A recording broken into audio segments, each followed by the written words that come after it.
Welcome to the Real from Home. Ladies, how are you doing? It's Friday. Happy Friday, everybody. Hope y'all got y'all drinks. Okay, so since it is Friday, we are still celebrating, but we're celebrating safely at home. I want to show you guys how to make a quick little Friday drink. It is my drink. It's called the Lonnie Spritz. It's real easy to make. Yeah, in 1 large cup. This is Hood MacGyver here. You put some ice. Okay. Then you put your base. Your base is vodka, of course. Put a splash, okay? That's a splash. That's the Lonnie splash, all right? Then you're going to mix it with some cranberry juice, like that. Then you're going to mix it with some orange juice, like that. Come on, quarantine stocks, yes. So put a little lime in there. Squeeze that lime juice in there. And then, this is when it gets a little adulty. You put just a dash of a little cognac, right? Like that. Oh, yeah. Just a little dash. That's the Lonnie dash. And then you mix it all up like this. If you got an actual mix shaker, that's better. But this is Hood MacGyver. So this is what we do. Then you get you some type of fancy glass like that. I like it. Pour that in there like that. Ooh, I hope y'all can see it. Man. Oh yeah. But we not finished because we need the spritz part. The spritz part. Top it off. Get you some pipple, and then you just top it off like in there, and then you just take that little line that you got left and put it right there, and we ready for some girl chat. Cheers, ladies! I want that one. I want yours. I got a shot at tequila, man. I want yours. Impressive. Right? Lonnie, you've been making some drinks. Now I know you can cook and you can make drinks. After this, hold back on us now. I'm about to be our official bartender. I will be hosting you ladies real soon. We're out of quarantine. I know. I can't wait. What'd you say? I know. You heard what I said. Yeah. Let's get into some girl chat. Let's get on record. That was said on the TV. This is a pretty good one. It has some layers to it. I will say this. Okay, so first up, Twitter user @DavidBunMe started a heated debate, you guys, when he reposted a video of a couple suggestively slow dancing in front of their son. Take a look. The grown folks business. Don't worry about it. You don't know nothing about this. Mind your business.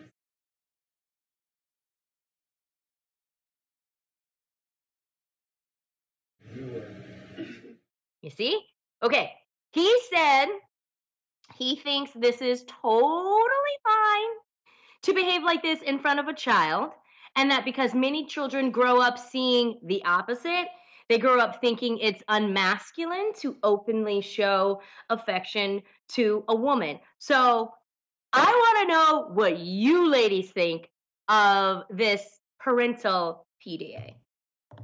Curious. I didn't think it was suggestive at all, though. At all. Like if he was palming her booty, you know what I'm saying, and really getting in there, then I think to me it just looked like they were in love. No, they was bumping and grinding. No, they were two-stepping. No, they were literally. I think I saw, for some reason, and my mind can be very childlike at times. So I saw what the next step was. It looked like the next step would be insertion. So in my mind, for me, that would have been a lot. Only because, and you guys know I love PDA between parents. I love when parents show that they still get it on or have some type of chemistry, which my parents didn't do.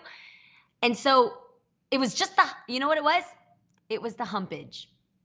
There was no humpage. I didn't see any humpage. This right here is little. No, that was the shape of her body that was making you feel that way. There it is. No. She got a body. And that's it. She could have been standing there doing nothing and you would have been like, whoa. Adrian said it. We are so preconditioned to see voluptuous bodies as coordinated with sex that we saw a body that had body to it. She had a nice round booty. She had that. I don't see anything. I didn't see any humping. I think it was the way she was moving. They both just are, I saw that they both are just kind of like naturally sensual. And I think sometimes, yeah, it is our perspective. Like, we're looking at them, and I'm gonna be honest, my brain went, oh, they about to get it on. But I wasn't looking at just them. I was actually looking at the child. I looked at the child's face, and the child's face was like, he completely looked uncomfortable. I'm totally fine with You did kind of look uncomfortable. Yeah, there's a bunch of things that children are uncomfortable with when they get older. There's a lot of things that our parents show us that make us uncomfortable as children. Washing our private parts makes probably as awkward when they're showing you that as a child. But it's something that's necessary for you to have in life. And I think that sometimes you need to get out of that uncomfortable and normalize certain things. I think people are uncomfortable because this isn't normalized. The same way at some point people were uncomfortable with women breastfeeding in public. Things need to be normalized.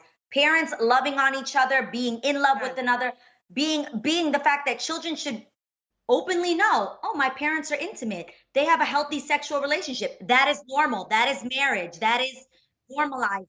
I just want to say that even though I think it's absolutely erotic, even though I do think that it is sexual, it's not just love and doting and like pecs. It is sexual. I'm not saying that I wouldn't do it in front of my kids. So Jay and I are super affectionate, even in front of my mom, and she's always like, "Get out of here! Oh my God!" And like you just said, Jeannie, you weren't raised that way, and neither was I. So I think initially my reaction would be that, but now I'm trying to think with a more open perspective of even how other countries view nudity and view sexuality. And we have made things uncomfortable because we're taught that they're uncomfortable. But I feel that if this was more normalized, it wouldn't be viewed that way. Can I ask the mother of the group? How do you feel? And how much PDA do you show in front of your babies? Well, I think Adrian and Jeannie said the main thing here. It's different strokes for different folks. For me, I'm a true believer of PDA. I think it's important, especially for kids to see, especially if that was, their son. He looks 10 or 11, to see that their parents are still in love for that long period of time. That is beautiful, because we all know as parents, our kids see us fight too. I mean, we're not perfect. No matter how many times you try to hide it, bring some balance. They're gonna see that. But for me, I would rather do that. That's just me. I'd rather do like that. But hey, they may love a little differently like that out in public. I do that in the bedroom. Like, I'm very, as y'all know, I am freaky deaky, very, very sensual. But I wouldn't do that in front of my mom either. I don't, and see, that's where I'm different from Jeannie. But I'm not judging you for that. I'm just being me.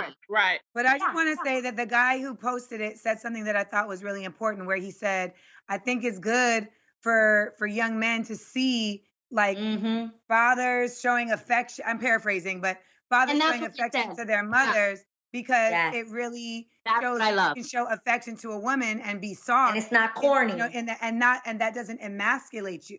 So I think especially, and you know what I'm about to do right now, here comes race, especially within the Black community, Black love and being able to show, that softness oftentimes doesn't happen, because a lot of brothers feel like, I got to be hard all the time. And if I show that, then it's not going to the Latino community, the same with machismo. Like, it's very much, they're raised to be like, nah, you don't do that. Or you guys know I dated someone that literally told me they wouldn't hold my hand because they thought that was like, whoa, we're doing too much.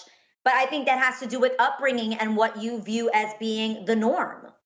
Yeah. Well, here's another debate I want you ladies to weigh in on. Is it ever okay to be the bad guy? Listen up. A user recently wrote into Reddit explaining that he always finds himself getting into arguments with people on social media. And while he used to try to fit in, he's now okay with accepting the fact that, people will think that he's just the bad guy for speaking his mind. Ladies, like Billie Eilish, are you ever okay with being the bad guy? Cheers. I live that life every day. Talk to us, Amanda. Explain. Well, first of all, if you're telling the truth, they're going to think you the bad guy because they're saying the truth hurts. So off with. And even if your truth isn't somebody else's truth, people get mad that you're even bold enough or have the nerve to speak your truth freely without apologizing for it. So, and then we live in a society that wants women in general to just be always very like demure and walking on eggshells and looking for approval. So if you speak authoritatively or with conviction, a lot of times people feel like you're the bad guy simply because they don't feel like there's anywhere that they can come and try and bring you down a peg. They feel like you're trying to be dominant when you're really just being expressive of your point of view. But I think at the end of the day, so many folks are looking for being liked. We literally live in a social media world where like we're looking to see how many people like us. So it's become where so many folks are more obsessed with, let me just please everybody or try and be generic so I can appease as many people as possible versus let me try and appease the people who share my values and the people who share my friend group and my dream group and let me appease my God, let me appease my heart. Yeah, I think you're pretty much saying that you're okay with being the bad guy if it's something you really believe in. No, but I don't like when people label me the bad guy. And on this show, before you came, Amanda, you took a little heat off of me. Sorry. Oh, I know. But, they put the bad guy cape on me every day. Yeah, but before you came, it's like somebody got to take one for the team, and that's fine. But it's like, look, it's okay for me if I want to be the bad guy, but for people to lie on me and make me out to be the bad guy is what I have a problem with. Yeah, that's what's not. And in that situation, I believe that you have the right to defend yourself, and I will clarify it once. And let me explain what I mean by that. I will clarify it once because trust me, you can repeat yourself over and over again. But if there are people who are committed and dedicated to only hearing what they want to hear and just not liking you, they're going to continue to feel that. And you don't got to prove to nobody that you're a good person. I agree with all you guys. The label is so dumb, and I don't know where it came from that the bad guy is the person that's telling you the truth. But we all have an inner bad guy already in us. And that person that's always the one to tell you, I told you so, is your intuition.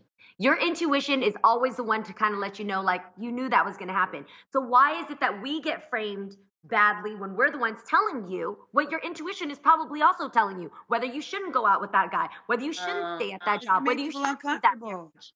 Right, it makes people uncomfortable. You know what I think it is, Jeannie? I think it's like when you tell someone a truth that they already knew, they feel like you're somehow correcting them, even if you're not telling them directly. You're just speaking it, but they know their own personal truth. And so it triggers in them this like, damn, I made a mistake thing in them. And so now you've triggered this feeling that they can't deal with. And so and which they're scared about. And anger is 9 times out of 10 how people deal with fear. So then that anger gets thrown back at you now. You're the bad guy. Because you need somebody to blame. Yeah. Somebody to blame to make you feel better. I also think there's a difference between people who are intentionally seeking out to be the bad guy for attention. I don't think that's cool either. And we know that there are people that like literally are committed to just being the bad guy for attention. And that's completely different than speaking your truth. My main thing is people are going to have opinions about you. They can label you however they want to. Like you were saying, Adrienne, I could say, I like the color blue, and a person who always hates on me will find a way to make me out to be the bad guy because I like the color blue. I think. So what about pink? Exactly. Think about, it's what you think about yourself. And a lot of the times when you are fighting for something, whether it's, against social injustice, whatever, the person who thinks opposite are always going to find a way to make you look like the bad guy. So that's right, Tam. Thank you, Tam. You let them know.